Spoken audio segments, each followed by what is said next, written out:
పూలు ప్రకృతికి మరింత అందాన్ని తీసుకొస్తాయి. మరి అలాంటి పూలన్నీ ఒకే చోట కొలువుదీరితే చూడ్డానికి రెండు కళ్ళు సరిపోవు. చామంతుల్లో ఎన్ని రకాలుంటాయి? అక్కడికెడితే అవన్నీ దర్శనమిస్తాయి. పూల పరిమళాలు గుబాళిస్తాయి, రారమ్మని పిలుస్తాయి. హరివిల్లులో అందాల్లా అద్భుతాలన్నీ ఒకే చోట చేరి అందర్నీ ఆహ్వానిస్తున్నాయి.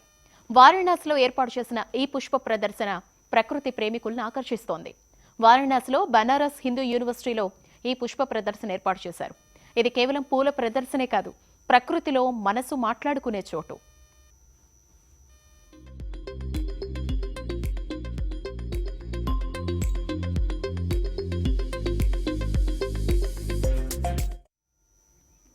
భారతరత్న పండిట్ మదన్ మోహన్ మాలవీయ జయంతి నేపథ్యంలో బనారస్ హిందూ యూనివర్సిటీలో పుష్ప ప్రదర్శన ఏర్పాటు చేశారు.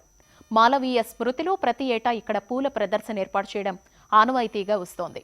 ఈ ప్రదర్శన 1971 నుంచి నిరంతరాయంగా జరుగుతోంది. మాలవీయకు ప్రకృతి, చెట్లు, పూలంటే అమితమైన ప్రేమ. అందుకే ఆయన జ్ఞాపకార్థం ఈ పూల ప్రదర్శనను ప్రతి ఏటా ఎంతో ఉత్సాహంగా జరుపుతారు. అందుకే మాలవీయ స్మృతి పుష్ప ప్రదర్శన చూసి వచ్చాక కళ్లలో రంగులు మిలుగుతాయి, మనసుకు ప్రశాంతత కలుగుతుంది అంటున్నారు నిర్వాహకులు.